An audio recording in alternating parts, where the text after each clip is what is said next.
Zektai pressed his 6 fingers against the viewing port and watched the human ships approach through the endless black of space. After 47 years of studying alien species across the galaxy, he thought he had seen everything the universe could offer.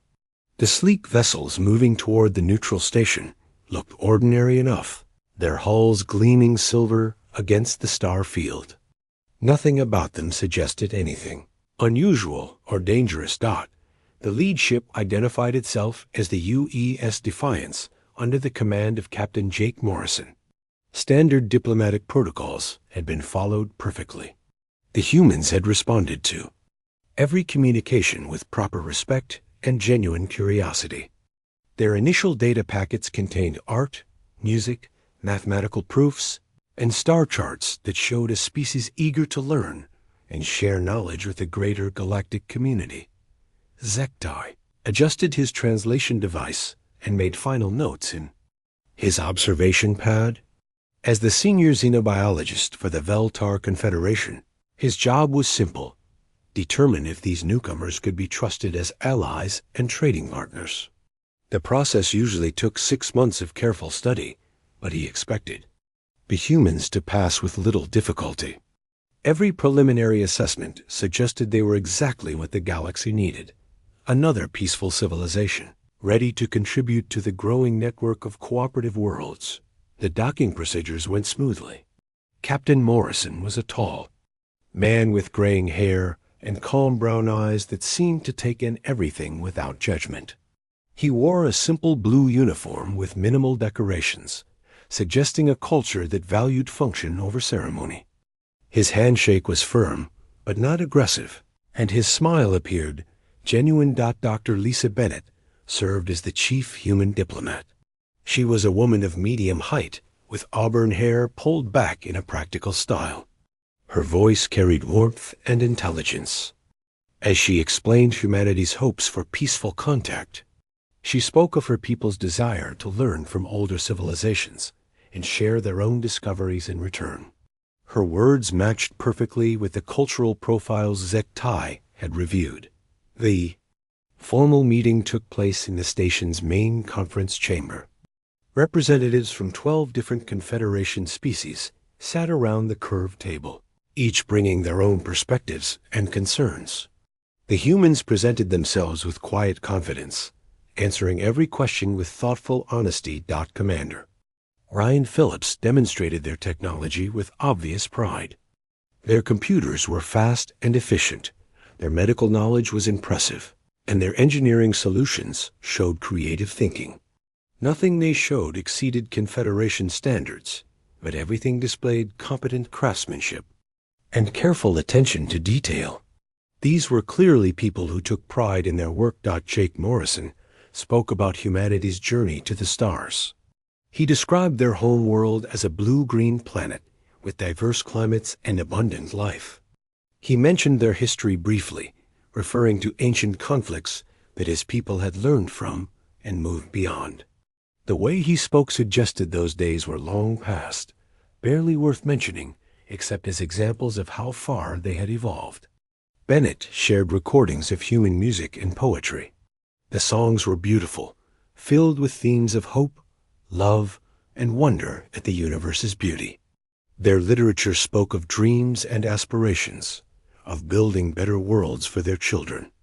Nothing in their cultural expressions hinted at anything darker than ordinary challenges faced by any developing civilization. The humans brought gifts, carefully crafted items that showed their artistic sensibilities. A carved wooden sculpture that captured the graceful movement of wind through grass. A set of crystalline chimes that produced hauntingly beautiful melodies. A collection of photographs showing their home world's landscapes, all carefully chosen to display natural beauty rather than urban development or industrial capacity. Zektai found himself impressed by their restraint. Many species tried to overwhelm first contact with displays of power or wealth. The humans instead chose to present themselves as thoughtful neighbors who valued beauty and knowledge over material possessions. Their approach suggested maturity and wisdom, During the evening meal, the humans shared stories about their families back home. Jake Morrison spoke fondly of his wife and 2 children, describing weekend camping trips and his daughter's fascination with astronomy. Ryan Phillips mentioned his elderly parents and their small farm where they grew vegetables and raised animals for local markets. Lisa Bennett talked about her research into ancient human languages and her work preserving cultural traditions that might otherwise be forgotten. These personal touches made the humans seem more relatable. Like most species, they clearly valued their family bonds and took pleasure in simple activities. Their stories painted a picture of a people who had learned to find happiness in peaceful pursuits rather than conquest or domination. The formal treaty negotiations proceeded without complications. The humans asked for reasonable trading rights and cultural exchange opportunities. They offered to share their agricultural techniques and medical knowledge in return for access to Confederation scientific databases. Their requests were modest, and their offerings generous, exactly what Zegtai expected from a mature civilization ready for galactic citizenship. The humans also impressed everyone with their attention to environmental concerns. They insisted on including protective clauses for any worlds they might visit, promising to leave minimal impact on local ecosystems. They spoke passionately about the responsibility to preserve natural beauty for future generations. Such attitudes suggested they had learned important lessons from their own world's development. Ryan Phillips mentioned their military capabilities only when directly asked. He described their forces as primarily defensive, designed to protect their colonies and trade routes from pirates or natural disasters. The ships they had brought carried minimal weapons, just enough to discourage raiders. Their military doctrine seemed focused on avoiding conflict rather than winning battles. The treaty signing ceremony took place 3 days later. Representatives from all major Confederation worlds attended, either in person or through quantum communication links. The humans participated with appropriate solemnity, clearly understanding the significance of joining the galactic community. Jake Morrison's signature was steady and confident, suggesting a man comfortable with important decisions. Zegtai filed his preliminary report that evening. Everything he had observed suggested the humans would make excellent Confederation members. They demonstrated intelligence, creativity, and genuine commitment to peaceful cooperation. Their technology was adequate without being threatening, and their cultural values aligned perfectly with Confederation principles. The only minor concern was something he could not quite identify. Occasionally, when the humans thought no one was watching, he caught glimpses of expressions that seemed somehow different. Not threatening exactly, but more alert and calculating than their usual relaxed demeanor. It was probably nothing more than natural caution in an unfamiliar situation. As the human ships prepared to depart, Lisa Bennett approached Zegtai personally. She thanked him for his patience and professionalism during the contact process. She mentioned that her people looked forward to the extended cultural exchange period that would begin in a few weeks. Her words were appropriate and her manner friendly, but something in her eyes suggested depths that had not been fully revealed. Zegtai dismissed his concerns as natural paranoia. After decades of evaluating alien species, he had learned to trust his instincts, but he also knew that first impressions could be misleading. The humans had presented themselves consistently and honestly. Their requests were reasonable, their gifts were thoughtful, and their behavior had been exemplary throughout the entire process. The human ships departed on schedule, leaving behind signed agreements and promises of future cooperation. Zegtai began preparing for the next phase of evaluation, living among the humans for several months to observe their daily behavior and social structures. Based on everything he had seen so far, he expected it to be a pleasant and educational experience. That would confirm his positive assessment of humanity's readiness for Confederation membership. 6 months later, Zhektai found himself standing in a field of golden wheat under the warm sun of New Haven, watching Ben Tucker repair an irrigation system with the patient skill of someone who had performed the task hundreds of times before. The human farmer worked with steady concentration, his weathered hands moving confidently among the mechanical components. Sweat beaded on his forehead, but he seemed genuinely content with the simple physical labor. New Haven represented everything positive about human expansion into space. The colony had been established 30 years earlier on a world with perfect agricultural conditions. Rolling hills covered in crops stretched to the horizon, broken by small towns connected by well-maintained roads. The air smelled of growing things and fresh earth, exactly like the farming worlds of a dozen other species Zhektai had studied. Ben Tucker had volunteered to host the alien observer, welcoming him into his home with the easy hospitality that seemed natural to most humans. The farmer lived with his wife Mary and their 2 children in a comfortable house surrounded by fruit trees and flower gardens. Their daily routine revolved around the seasonal demands of crop cultivation, community gatherings, and family activities. Mary. Tucker taught at the local school, where human children learned alongside young people from 3 other species whose families had settled on New Haven. The classroom atmosphere was warm and encouraging, with students collaborating on projects that celebrated the diversity of their mixed community. The children showed natural curiosity about different cultures and seemed to accept their differences as simply part of life's interesting variety. The Tucker children, 12-year-old Danny and 9-year-old Susan, treated Zhektai like a fascinating uncle who happened to have extra arms and different colored skin. They asked endless questions about his home world and delighted in teaching him their games and showing him their favorite hiding places around the farm. Their innocent acceptance reinforced Zhiektai's growing conviction that humans raised their children with admirable values.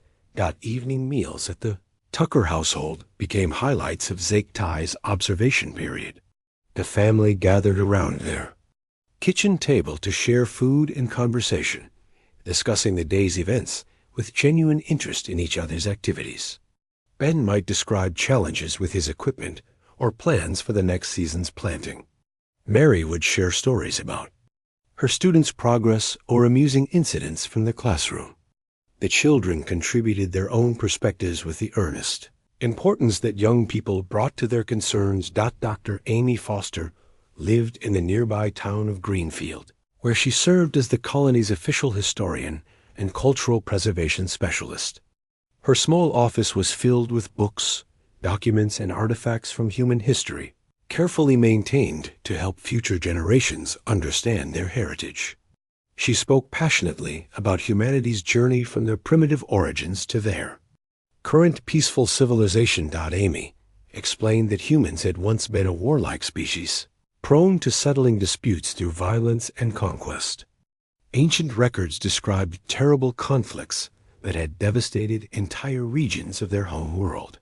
However, she emphasized that those dark periods were long past, relegated to history books as cautionary tales about the dangers of uncontrolled aggression. Modern humans had learned to channel their energies into constructive pursuits like art, science, and exploration. The historian showed Zhiektai examples of human literature from different periods. Ancient texts were filled with stories of battles and heroes who gained glory through combat. More recent works focused on themes of cooperation, understanding, and peaceful resolution of conflicts. The evolution was clear and encouraging, suggesting a species that had genuinely grown beyond its violent past. Lieutenant Colonel Steve Hayes commanded the small military detachment assigned to protect New Haven from pirates and natural disasters.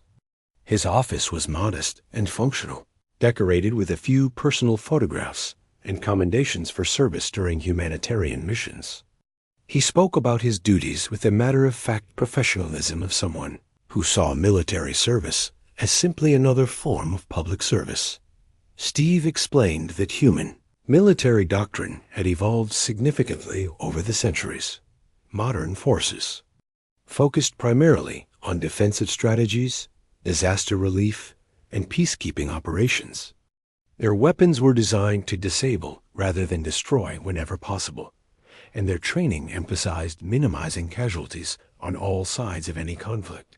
He mentioned that most human military personnel spent more time building infrastructure and providing emergency assistance than they did in actual combat situations. The colonel dismissed questions about humanity's warlike reputation with good-natured laughter. He acknowledged that humans had once been more aggressive, but insisted that those tendencies had been channeled into competitive sports and exploration challenges. Modern humans preferred to test themselves against natural obstacles rather than other people, finding satisfaction in overcoming difficult environments or achieving personal goals. Meanwhile, Mortai, Zektai's assistant, conducted parallel observations on the industrial colony of Titan's Rest. His reports described similar patterns of peaceful cooperation and community focus. The humans there worked alongside alien partners in mining operations and manufacturing facilities, sharing techniques and resources without apparent concern for competitive advantage or territorial disputes. Kate Williams, the chief engineer on Titan's Rest, impressed Mortai with her innovative solutions to technical challenges and her patient mentoring of younger workers from various species. She spoke about her profession with obvious love for the creative problem-solving aspects of engineering.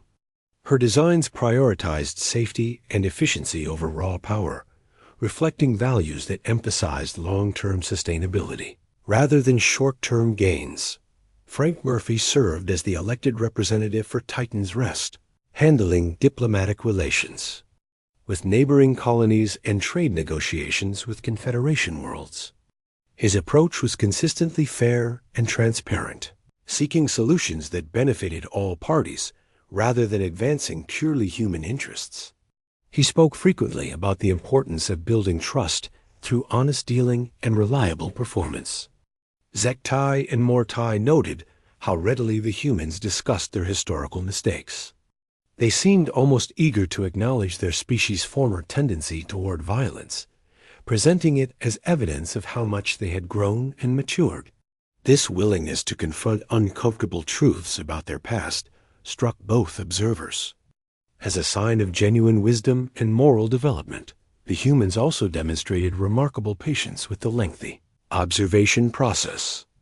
They answered the same questions repeatedly without showing irritation, allowed their daily routines to be documented and analyzed, and even encouraged the alien observers to participate in their community activities. Such cooperation suggested people who had nothing to hide and genuinely wanted to be accepted by the galactic community. Religious and philosophical discussions revealed humans who had developed sophisticated ethical frameworks based on principles of mutual respect and shared responsibility. Their various belief systems, while diverse in details, all emphasized the importance of treating others with dignity and working together for common goals. Even their disagreements were conducted with civil discourse and willingness to compromise. As the observation period neared its end, Zetai prepared his preliminary assessments with growing confidence. Every indicator pointed toward a species that had successfully evolved beyond its primitive origins to become exactly the kind of thoughtful, cooperative civilization that would strengthen the Confederation. The humans had demonstrated their commitment to peace through consistent actions over an extended period under careful scrutiny. Yet something continued to nag the back of Zektai's consciousness. Occasionally, he caught glimpses of expressions that seemed somehow different from the humans' usual demeanor. Brief moments when their eyes would grow distant and calculating, or when their smiles would fade into something more serious and alert. These instances were rare and subtle, but they suggested depths that remained unexplored. Zektai attributed these observations to natural caution. Any intelligent species would maintain some level of wariness when being evaluated by potential. Allies, the humans' basic friendliness and cooperation, far outweighed any minor concerns about hidden reservations. His final recommendation would almost certainly be positive, clearing the way for humanity's full acceptance into the Confederation. As valued partners in the galaxy's continuing development toward universal peace and prosperity. The emergency alert reached Zeke-Tai while he was helping Ben Tucker harvest the last of the summer corn. The piercing sound of the colony's warning system cut through the peaceful afternoon air like a blade, sending birds exploding from the nearby trees in panicked flight. Both humans and aliens across New Haven stopped their activities and turned toward the communication towers, waiting for the announcement that would explain the unprecedented interruption of their quiet lives. Admiral. Sam Parker's voice came through every speaker on the planet, carrying news that chilled Zeke-Tai's 4 hearts. The Kethran horde had returned to Confederation space after a silence of almost 2 decades. 3 worlds had fallen in the past week: the mining colony of Zarian Prime, the research station at Beta Centauri 7, and the agricultural world of Haven's Rest. Preliminary reports suggested total population loss on all 3 locations.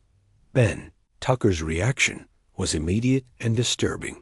The gentle farmer, who had spent months patiently explaining crop rotation techniques, suddenly stood straighter, his relaxed demeanor replaced by something sharp and focused. His eyes, which had always held warmth and humor, now seemed to catalog everything in his environment, as if calculating potential threats and resources. The transformation was subtle but unmistakable. The Kethran represented every species' worst nightmare. These biomechanical raiders appeared without warning from the galactic rim, their ships constructed from twisted combinations of metal and living tissue that could adapt to almost any defensive strategy. They harvested entire civilizations, converting organic matter into components for their growing fleet, while leaving behind only sterile rock and empty space. Zeke-Tai had studied historical records of previous Kethran incursions. Their technology was both advanced and horrifying, capable of rewriting biological systems at the cellular level and incorporating their results into their collective consciousness. Traditional Confederation military doctrine relied on careful strategy and minimal casualties, but such approaches had proven consistently ineffective against enemies who viewed all life as raw material for consumption. The Confederation's response was swift but predictable. Admiral Parker coordinated defensive positions around critical worlds, while diplomatic teams attempted to establish communication with the raiders. Scientific advisors analyzed captured Kethran technology, searching for weaknesses that could be exploited without violating the Confederation's ethical guidelines about warfare. Every action followed established protocols designed to minimize violence and preserve as much life as possible. Dr. Lisa Bennett contacted Zeke-Tai directly within hours of the initial alert. Her image on the communication screen looked different from the diplomatic official he had met months earlier. The warmth in her eyes had been replaced by cold calculation, and her voice carried new undertones of authority that had not been present during their peaceful first contact. She requested permission to deploy human forces in support of Confederation efforts. Captain Jake Morrison appeared alongside Bennett, his familiar uniform now supplemented by additional insignia and equipment that suggested military preparations Zeke-Tai had not previously witnessed. The captain's calm demeanor remained, but something fundamental had shifted in his bearing. He spoke with the confidence of someone accustomed to making life and death decisions. Under extreme pressure, the humans' offer seemed reasonable and potentially valuable. Their ships were well designed, and their crews were trained, even if their military experience was limited compared to some Confederation species. Any additional resources would be welcome against an enemy as dangerous as the Kethran, and humanity's fresh perspective might provide insights that older civilizations had overlooked. Admiral Parker accepted the human assistance with gratitude. assigning their forces to support positions under direct Confederation command.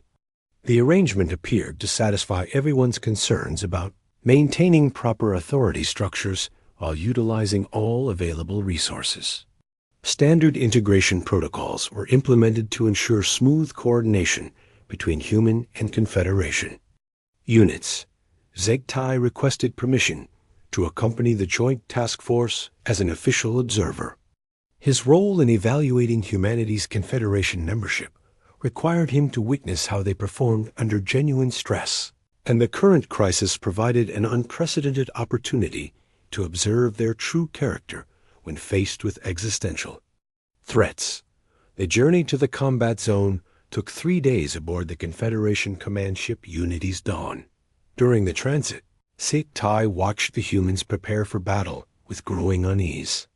Their transformation was systematic and thorough, as if they were removing carefully maintained masks to reveal something that had been hidden beneath the surface.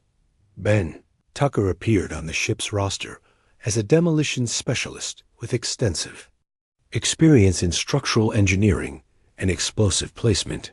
The same hands that had gently tended growing plants now calibrated detonation sequences with mechanical precision. When asked about his background, he mentioned previous service in hazardous environment operations without providing specific details. Dr. Amy Foster had traded her historian's robes for a military analyst's uniform. Her knowledge of human cultural development translated seamlessly into strategic assessment capabilities, allowing her to predict enemy behavior patterns and identify psychological pressure points. She spoke about battlefield tactics with the same passionate intensity she had once reserved for discussing ancient literature. Lieutenant Colonel Steve Hayes commanded the human ground forces with an authority that suggested far more combat experience than his previous statements had indicated. His modest office decorations were replaced by sophisticated planning equipment and detailed tactical displays that showed intimate familiarity with multiple forms of warfare. His casual dismissal of humanity's violent past now seemed less like embarrassment and more like deliberate misdirection. The humans worked together with frightening efficiency, their peaceful colony behaviors replaced by the coordinated precision of a military unit that had trained extensively for exactly this type of situation. They communicated through abbreviated phrases and gesture codes that suggested long practice in combat conditions. Their equipment, previously described as primarily defensive, revealed hidden capabilities that were clearly designed for offensive operations. Most disturbing was how naturally the transformation occurred. There was no apparent struggle or reluctance.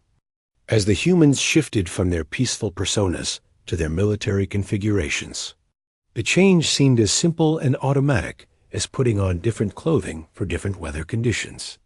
They remained the same people, but they had accessed aspects of their personalities that had been carefully concealed during months of observation.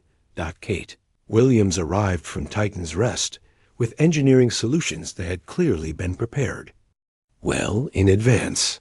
Her designs for siege equipment and battlefield fortifications showed creative applications of technology that went far beyond the civilian infrastructure projects she had previously discussed. Her patient mentoring style adapted effortlessly to training Confederation personnel in techniques that violated several treaties regarding acceptable warfare methods. Frank Murphy joined the diplomatic corps, but his role had shifted from colony representative to psychological warfare specialist. His fair and transparent negotiation skills translated into sophisticated manipulation, techniques designed to create confusion and despair among enemy forces. He spoke about breaking enemy morale with the same calm professionalism he had once applied to trade agreements. The Confederation's military commanders initially welcomed the human contributions with standard appreciation for allied support. However, as the humans revealed the true extent of their capabilities, the atmosphere in the command center began to change. What had seemed like helpful assistance started to feel more like the awakening of something that had been deliberately kept dormant. Admiral Parker confided to Zegtai that the human suggestions were becoming increasingly aggressive and unconventional. Their tactical recommendations consistently pushed beyond Confederation ethical guidelines, proposing strategies that prioritized victory over minimizing casualties. When challenged about their approaches, the humans responded with patient explanations about the realities of fighting enemies who showed no mercy or restraint.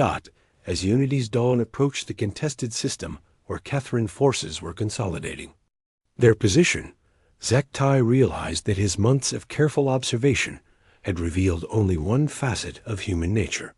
The peaceful farmers and thoughtful diplomats had been genuine, but they represented humans at rest rather than humans under threat.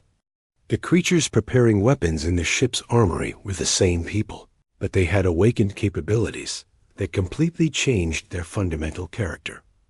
The approaching battle would reveal whether humanity's hidden nature made them valuable allies or dangerous partners whose true motivations remained as mysterious as their carefully concealed military capabilities. The Kethran stronghold on Mortis Prime hung in space like a cancerous growth against the dead world's scarred surface. From the observation deck of Unity's dawn, Zektai watched the biomechanical fortress pulse with sickly light as it processed the organic matter harvested from 3 conquered worlds. The sight filled him with the same revulsion that every civilized being felt when confronting the raiders. But the humans standing beside him showed no emotional reaction at all. Captain Jake Morrison studied the enemy installation through tactical displays with the cold focus of a predator examining prey. His earlier warmth and diplomatic courtesy had vanished completely, replaced by calculated assessment of weak points and attack vectors. When he spoke, his voice carried the authority of someone accustomed to ordering actions that would result in massive destruction and death. The Confederation fleet had been fighting the Kethran for 6 days with minimal success. Traditional tactics proved useless against enemies who could adapt their technology in real time, incorporating lessons from each encounter to strengthen their defenses. Admiral Parker's careful strategies, designed to minimize casualties and preserve as much infrastructure as possible, had achieved nothing beyond demonstrating the futility of conventional approaches. Ben Tucker worked at an engineering station, designing siege weapons that violated every Confederation treaty unacceptable warfare methods. The same gentle hands that had taught children how to plant seeds now calculated explosive yields needed to crack open living ships and spill their contents into vacuum. His farming knowledge translated directly into understanding how to destroy growing things with maximum efficiency. The horror was not just what the humans were doing, but how naturally they did it. There was no hesitation or moral struggle as they planned strategies that would have horrified their Confederation allies just days earlier. They discussed mass destruction with the same calm professionalism they had once applied to crop rotation, schedules, and school curricula. The transformation was complete and apparently effortless. Dr. Amy Foster had become the task force's primary psychological warfare specialist. Her deep knowledge of cultural development allowed her to identify exactly which pressures would cause maximum despair among the Kethran collective consciousness. She designed propaganda broadcasts that targeted the raiders' fundamental assumptions about superiority and inevitability, creating doubt and confusion within their biomechanical hive mind. Kate Williams presented Admiral Parker with weapon designs that pushed far beyond anything the Confederation had previously considered acceptable. Her engineering expertise had produced devices that could rewrite biological systems at the molecular level, turning the Kethran's own adaptive abilities against them. When Confederation officers raised ethical concerns, she responded with patient explanations about the necessity of matching enemy capabilities. The humans' approach to warfare was fundamentally different from anything Zektai had observed in 47 years of studying galactic civilizations. Most species fought either for noble principles or desperate survival instincts. But humans seemed to view combat as simply another technical problem requiring creative solutions. They showed no apparent emotional investment in violence, treating it as a tool to be applied with precise calculation. Lieutenant Colonel Steve Hayes coordinated the ground assault with tactical brilliance that suggested extensive experience in exactly this type of operation. His forces moved with coordination that could only come from years of training together, despite their claims of being primarily defensive personnel. They communicated through gesture codes and abbreviated phrases that indicated long familiarity with combat conditions. The first human attack on the Kethron stronghold demonstrated capabilities that stunned both allies and enemies. Instead of direct assault on the fortress's strongest points, they targeted the underlying psychological assumptions that held the Raider collective together. Their weapons disrupted the biomechanical integration that gave the Kethron their adaptive advantages, forcing individual components to function independently. Frank Murphy's diplomatic skills translated seamlessly into strategic deception operations. He fed false information to Kethran scouts, creating the impression of Confederation weakness while concealing the true extent of human capabilities. His transparent negotiation style became sophisticated misdirection that left enemies confident in their superiority right up until the moment of their destruction. The Confederation forces struggled to keep pace with human tactics that seemed to anticipate every enemy adaptation before it occurred. Where traditional strategies relied on careful planning and gradual pressure, the humans implemented sudden shifts that kept their opponents constantly off balance. They fought as if they understood something fundamental about warfare that other species had never grasped. Zektai watched from the command center as human forces systematically dismantled defenses that had held against Confederation attacks for days. Their approach was methodical and terrifyingly efficient, targeting not just military capabilities, but the underlying morale and coordination that held enemy forces together. They seemed to understand that destroying hope was more effective than destroying hardware. The most disturbing aspect was how the humans maintained their basic personalities throughout the transformation. Ben Tucker still showed concern for his family's safety and took pleasure in small kindnesses toward his colleagues. Dr. Foster continued to share interesting historical facts and cultural observations. They remained recognizably the same people, but they had accessed capabilities that completely changed their fundamental nature. Mary Tucker appeared on the communication screens, coordinating supply lines and medical support with the same caring efficiency she had shown in managing her classroom. The gentle teacher who had patiently helped alien children learn human customs now calculated casualty projections and resource requirements for extended combat operations. Her warm smile remained unchanged even as she discussed strategies that would result in thousands of deaths. The children, Danny and Susan, sent messages of encouragement to their father, displaying knowledge of tactical situations that suggested education far beyond normal civilian awareness. Their innocent questions about alien cultures had been replaced by sophisticated understanding of enemy psychology and strategic vulnerabilities. Even human children, it seemed, possessed hidden depths that had been carefully concealed during months of observation. Within 72 hours, the Kethran stronghold was in ruins. The raiders who had terrorized the galaxy for generations found themselves completely outmatched by opponents who seemed to understand the fundamental principles of conflict better than they did. Survivors fled toward the galactic rim, their confidence shattered and their adaptive advantages neutralized by strategies they had never encountered. The Confederation fleet achieved in 3 days what had seemed impossible after weeks of conventional warfare. The humans had not simply defeated the Kethron. They had broken them psychologically and sent them fleeing from conflicts they had previously dominated. The victory was complete and decisive, but it raised questions about the true nature of humanity that filled Zetai with growing dread. As debris from the destroyed stronghold drifted past the observation windows, Captain Morrison turned to Admiral Parker with the same calm expression he had worn during their first diplomatic meeting. His voice carried no satisfaction or celebration, just professional assessment of mission completion. The terrible efficiency of the human war machine had accomplished its objectives, and now it was apparently shutting down as automatically as it had activated. Zektai realized that everything he thought he understood about humanity had been carefully managed presentation designed to conceal their true nature.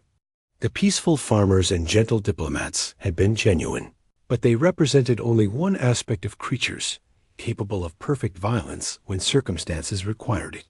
The real horror was beginning to dawn on him. Humans were not recovering from their violent past. They were consciously choosing when to access it. The observation deck of the UEC Defiance was quiet except for the gentle hum of life support systems and the distant sounds of crew members returning the ship to its peacetime configuration. Zektai stood at the viewing port, staring out at the debris field that had once been the most feared enemy in the galaxy. Twisted fragments of biomechanical hull plating drifted past like the scattered bones of some prehistoric beast, reflecting starlight in patterns that seemed almost beautiful despite their origin. Dr. Lisa Bennett found him there 3 hours after the battle's end, carrying 2 cups of the mild stimulant drink that humans consumed during periods of stress or celebration. She offered one to Zektai with the same gentle courtesy she had shown during their first meeting, but something fundamental had changed in her demeanor. The diplomatic mask was gone, replaced by simple honesty that was somehow more disturbing than any deception. She sat beside him on the observation bench, sipping her drink and watching the debris field with the calm satisfaction of someone who had completed a difficult but necessary task. When she finally spoke, her voice carried none of the careful political language that had characterized their previous interactions. Instead, she spoke with the directness of someone who no longer needed to maintain pretenses. The humans had learned centuries ago that their capacity for violence made other species uncomfortable, she explained. Not just their history of warfare, but their fundamental nature as apex predators who had evolved to hunt and kill with devastating efficiency. Other species were either naturally peaceful or naturally aggressive, but humans were unique in their ability to be both simultaneously, switching between modes as circumstances required. Frank Murphy joined them at the viewing port, still wearing his military analyst uniform, but already showing signs of transition back to his civilian persona. His expression had softened from the cold calculation of the past few days, returning toward the thoughtful diplomat who had impressed Mortai with his fair dealing and transparent negotiations. The change was gradual, but unmistakable, like watching ice melt under warm sunlight. He spoke about humanity's peaceful mask with matter-of-fact acceptance, rather than shame or regret. It was not deception exactly, but deliberate emphasis on their gentler traits to avoid alarming potential allies. Humans really were farmers, historians, engineers, and teachers who loved their families and valued cooperation. But they were also the most successful predators their world had ever produced, shaped by millions of years of evolutionary pressure to survive in environments where failure meant extinction. Captain Jake Morrison appeared in the observation area, having changed from his combat uniform back to the simple blue clothing he had worn during first contact. His transformation was perhaps the most dramatic of all, the cold military commander dissolving back into the warm father and community leader who had welcomed alien observers into his world. Yet Zektai now understood that both personas were equally genuine aspects of the same complex being. Morrison explained that human children learned early to recognize when their other nature was needed. It was not military training in the conventional sense, but mental preparation for accessing capabilities that remained dormant during peaceful periods.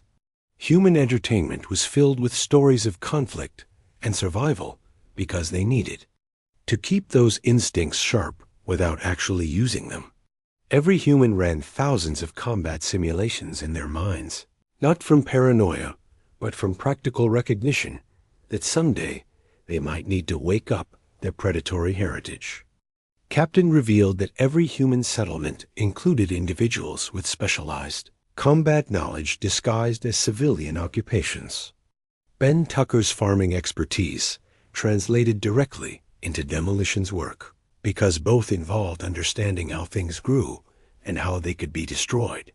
Dr. Foster's historical research provided perfect preparation for psychological warfare because both required deep understanding of how cultures developed and what made them vulnerable. Kate Williams had spent years designing infrastructure that could be quickly converted to military production, her civilian engineering projects serving as cover for weapons research that violated multiple Confederation treaties.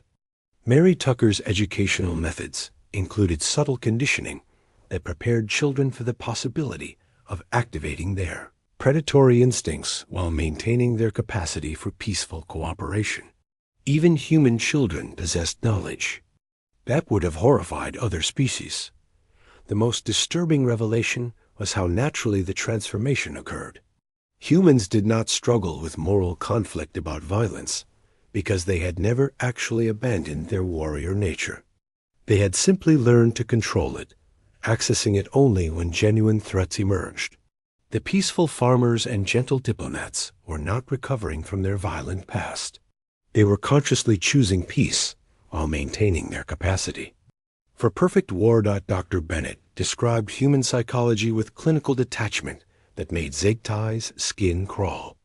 Every human carried within themselves the capacity for both profound compassion and devastating cruelty, switching between modes as easily as changing clothes for different weather. They were genuinely kind and cooperative most of the time, but that kindness existed alongside predatory instincts that could be activated without hesitation when circumstances required it. The humans had observed other species carefully during their expansion into space, noting which civilizations were naturally peaceful and which ones were inherently aggressive. They had recognized that their own dual nature was unique and potentially threatening to potential allies. The solution was not to change their fundamental character, but to present themselves in ways that emphasized their peaceful capabilities while concealing their warrior heritage. Morrison mentioned that human military doctrine was based on principles that other species found incomprehensible. They did not fight from honor or desperation, but from cold calculation about achieving objectives with minimum resource expenditure. They studied their enemies not to understand them, but to identify the most efficient methods of defeating them. Honor and mercy were luxuries they could afford only when victory was already assured.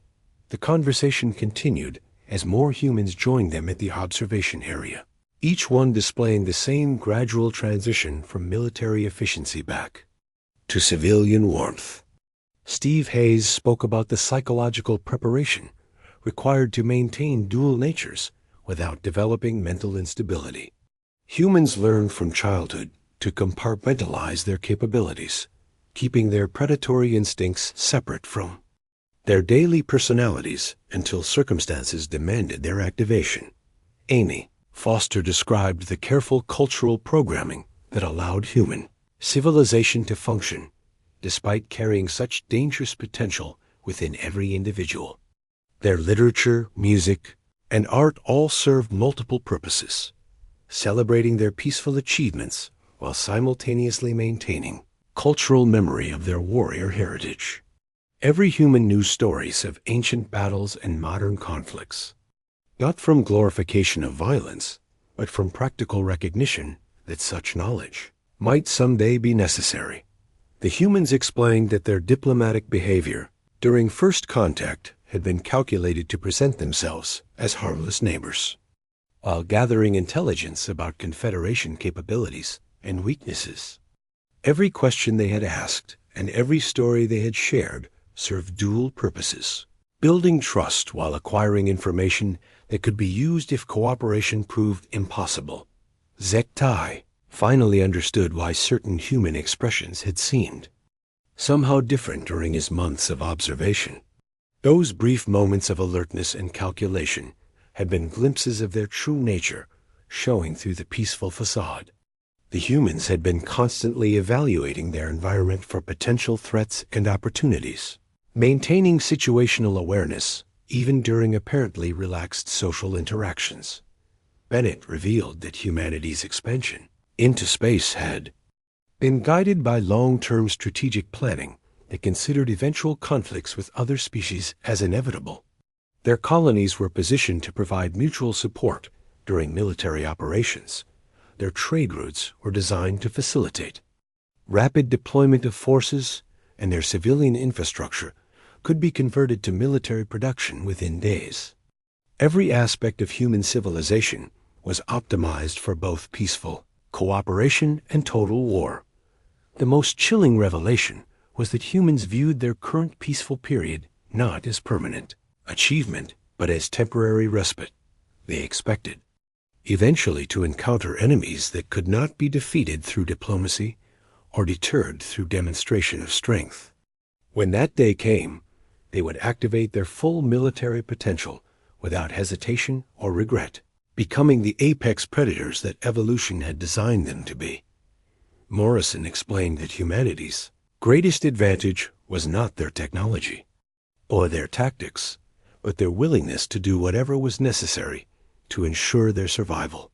Other species fought within ethical constraints that limited their effectiveness, but humans could abandon such restrictions the moment they became counterproductive.